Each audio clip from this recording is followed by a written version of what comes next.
All right, so to round out what we need to be able to use with matrices, and I think this is where I think conceptually how we view the problem, one way might be a little bit easier than the other, just because it's a little bit more algorithmic.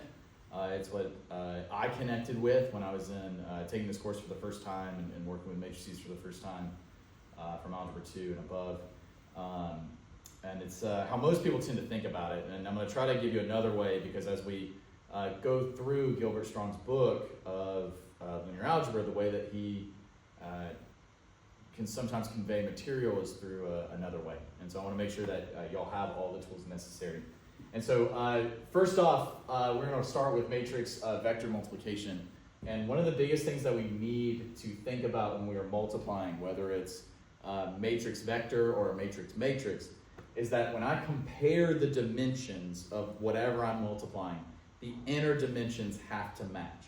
And what I mean by that is that when I look at the example I have here for matrix A is a 2 by 2. And so here's some notation that was in my notes, but I didn't write up on the first part, but I'll do now.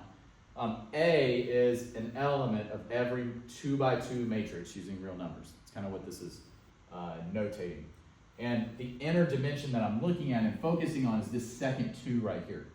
Because if I want to take my matrix A and I want to multiply it by a vector, so let's say that vector is V, so I want to write it like this, I have to make sure that the dimensions of V, whatever that first inner number is, that has to match the second number that is listed here for A.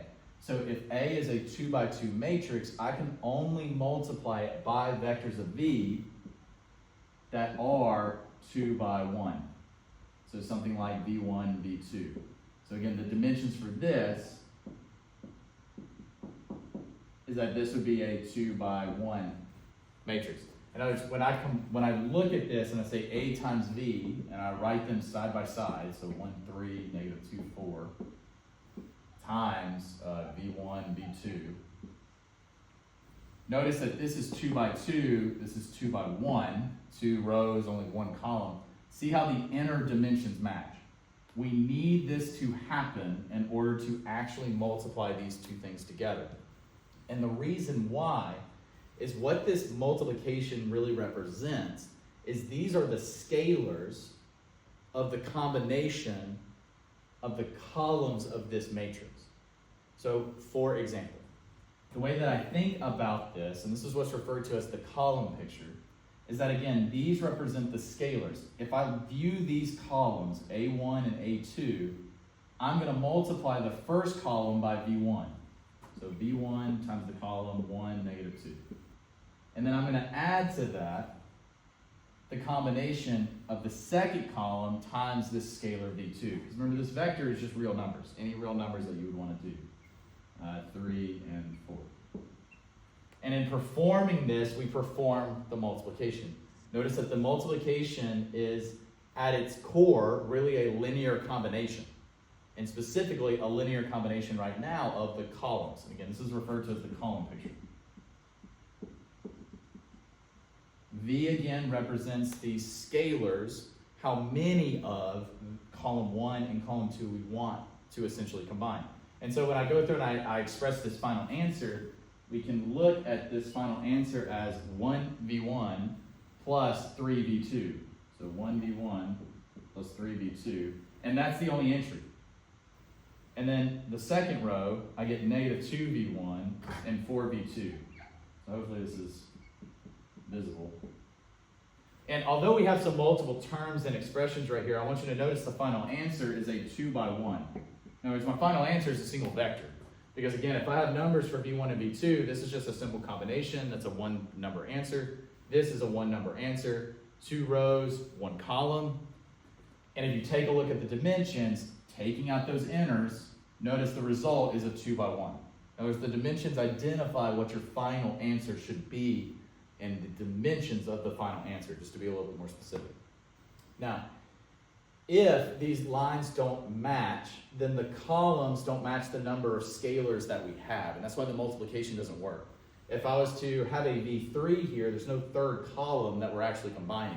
The multiplication doesn't make any sense.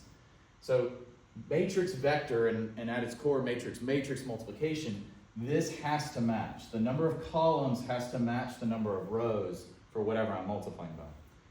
Which is why what I kind of want you to observe after this column picture description is that I could not do V and then A, because this would be a 2 by 1 and a 2 by 2. These don't line up. So unlike real numbers, when we're multiplying, we can't reverse order. 2 times 3 and 3 times 2, same answer. That is not true when working with matrices and working with vectors and when I'm multiplying. So this is one of the big things that we've got to be careful of as we progress into this new world of linear algebra and multiplication. Now, this is the column picture. Now, this is what I was referencing, that I feel like this is the non-algorithmic way of processing multiplication. Most people teach it in another manner, but I think the column picture and thinking of this as combinations of the columns of A is going to be really, really important, especially as we get into chapter 1 next week. And so what I want you to notice, though, is when I'm looking at the final answer, this final answer is row 1 times column 1. In other words, this is performing a dot product. It's the first row of A dotted with V. Because when I do the dot product, remember we multiply those first and second components together, and then I would add those to create my answer. Well, that's exactly what we have. So the column picture is all about how are we combining the columns. These represent the scalars. The row picture is really more of the algorithm, which is essentially using dot products. I'll say row picture, not plural. And so when I do this, I would say to find the first entry in my answer, I'm going to take row 1 and I'm going to dot it with column 1. There's only one column, but this is going to make sense a little bit later. And when I do that, I'm going to get the row 1, column 1 answer. So 1 dot V1 plus 3 dot V2, or 1, 3 dotted with V, which is what you see in my notes. Row 2 times column 1 gives me the row 2, column 1 entry. Well, row 2, column 1. There are no other columns. It seems kind of weird to say it, but that's the case. And this is what's referred to as the row picture. The row picture is all about dot products. Taking the row of what I have first and dotting it with the column of what comes second. And it's this kind of algorithmic way of thinking that makes matrix times matrix multiplication a little bit simpler to work with. Also more of the common teaching method, I think, when you see it and worked out. It's always what I was taught. And so hopefully this kind of helps. Now we will look at a couple different pictures. I'll describe these more in the units as we get into the textbook. Again, this video that I'm making now comes after when I made those. So I'm trying to give you a little bit set up. So it may feel like a recap when you get into future videos unless I update them. I guess you'll know since I have long hair and the other one's a little bit shorter now. So this is matrix vector multiplication. What we have next is to, and last, and this will be the last of our review before digging into chapter 1, is matrix multiplication. And so matrix multiplication is still going to work off the same idea. The inner dimensions have to match when I'm multiplying. So if I leave my matrix A as 1, 3, negative 2, 4, I can only multiply that with another matrix that has 2 rows. It can have any number of columns, but it has to have 2 rows because, again, I need this 2 by 2, the number of columns in this situation, to line up with the number of rows.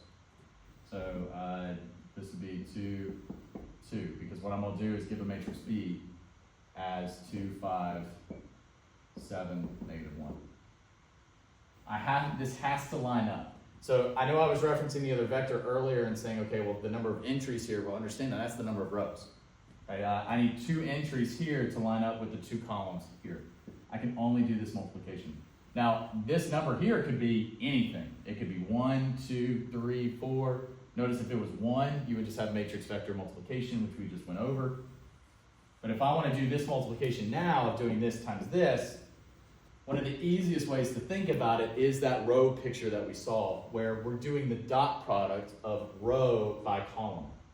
And so I, again, in terms of an answer, always tend to think about overlapping. So like if I was to take this row, and I was to overlap the entries, notice how the 1 overlaps with the 2, the 3 overlaps with the 7. So 1 times 2 plus 3 times 7. And that would give me my row 1, column 1 entry in my final answer. Then I would take row 1 and I would dot it with column 2. So I would have 1 times 5 plus 3 times negative 1. And notice how that gives me row 1, column 2. So the row 1, column 2 entry. Row 2, column 1, so negative 2 times 2 plus 4 times 7. And then my final row 2, column 2, negative 2 times 5 plus 4 times negative 1. And this is essentially kind of thinking about this in terms of that row picture earlier. And what I want you to kind of observe is that the final answer is a 2 by 2. So once you eliminate these inner dimensions, the outers dictate and kind of tell you what you're going to have left. So you should always have a good idea of how many entries are remaining. And we could simplify this and figure this out, but again, what I want you to kind of notice is that when you're looking at the entries, notice how 2 and 2 and 7 and 7 stay the same. 5 and 5, negative 1 and negative 1 stay the same. In other words, each column here, just like when I multiply with the vector, can be looked at in terms of how I'm combining the columns of A. This is telling me to do the same thing of saying take this column, multiply it by 2, take this column, multiply it by 7, and that's what's going to give you the first column of my answer. This is telling you to take 5 times this one and minus 1 times this one, and that's going to give you the second column in the final answer of the matrix. And this is what's again referred to as the column picture. These are describing how we're combining the columns of A together. And that concept, I think the sooner that you can hear that and the sooner that we work with that, it's only just going to make you stronger because, again, I think at the core of linear algebra is this conversation of linear combinations and independence and dependence and how do we add these things and can we create something that's already in the problem, etc. So definitely be familiar. The practice problems will give you some practice with some other numbers that you can take a look at, and I'll either film some examples or if you're in the online class, we can always meet in person if you're in person on campus. So thank you, and end of week 1.